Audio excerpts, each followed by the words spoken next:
जबकि हमारे भाई कल्लू के भी चाहे वो ये भोजपुरी के जे भी स्टार बस सबके मोहब्बत मिलेला मानिए हमारे प्यारे लाल कवि जी के वहाँ के एगो गाना लिखल जाओ हमारे और माननीय श्री श्री अक्षरा सिंह जी का एक फिल्म था। उस फिल्म का नाम था चदरा में अदरा लडला लडला एगो फिल्म रहे वो में वहाँ के एगो गाना के लिए रहनी मानिए हमारे बहुत अच्छा दोस्त है अक्षरा जी। ओके वह गाना हम वहाँ के सम्मान में हमें गाना के गाइले गा देने हो जय आका ना हाय राय राय राय राय राय अरे मोरे रामा हो अरे के हम क्या बात है मुंडी बनाई हल जा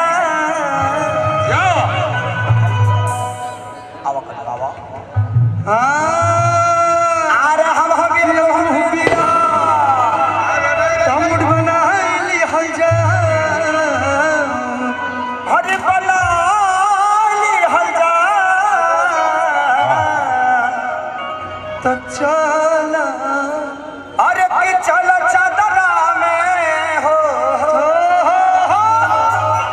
कैसे डिसाइड कर लो वो भी कुंवारे हैं मैं थोड़ा सा एक्सपीरियंस होल्डर हूँ। नहीं लेकिन कुंवारे में भी एक्सपीरियंस मैं ले लिया हूँ। नहीं बाबू मैं कुंवारे में भी एक्सपीरियंस लेके बैठ गया बाबू बहुत जल्दी पलाटी मार दे नहीं लेकिन सीख रहा हूँ बड़े भाई लोग के देख के। हाँ तो पहले देखो ट्राई मार रहा हूँ कल्लू हाँ और उसके बाद तुम फलू हम इनकर धर दनी साड़ी के पलू हाँ फलू कल्लू हाँ अरे कि चला चादरा में यादरा मनाई हजा चला चादरा में यादरा चला चादरा में यादरा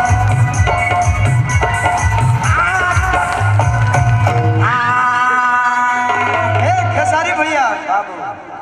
एक बार हम भी ट्राई कर ले का तू सटाई हो सटी तो तू सटाई हो जा देखी कहानी के एक्सपीरियंस नहीं के धीरे धीरे कोनो खेला करो क्या है नया जोश है ना तो कूदने लगता नया जोश तू 5 मिनट में खत्म कर देगा सभी अरे तू सटाई हो सटी तो ताली बजाए दी हया आ भाई तो चलो चादरा में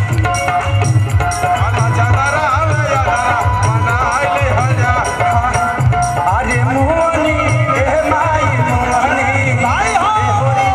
के दानत से मोहनी हाँ मोहनी रे माई मोहनी भाई हो रे लवा के दानत से मोहनी एक लाइची दू लाइची लाइची लाइची में होरी ला बोल चाची चाची अरे जिया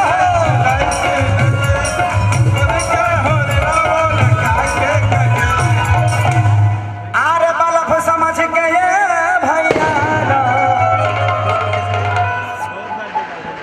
okay I follow this you या जो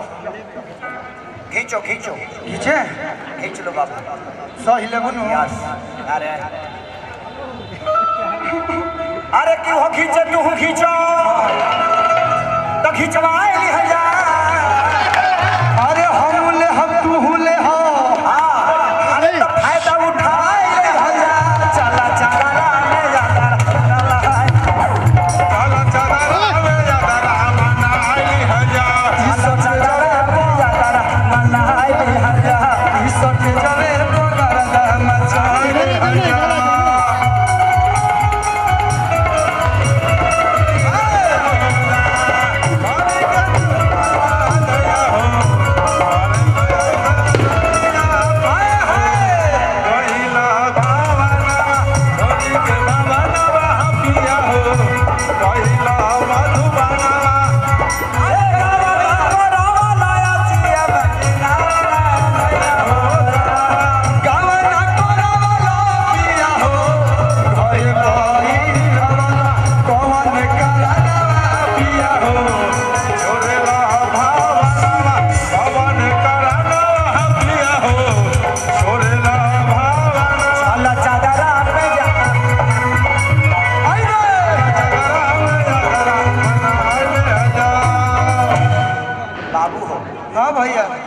लास्ट रचना कैली कहीं कैसे प्यार से प्यारे लाल जी लिखली कैसे हाय हाय हाय हाय राय राय राय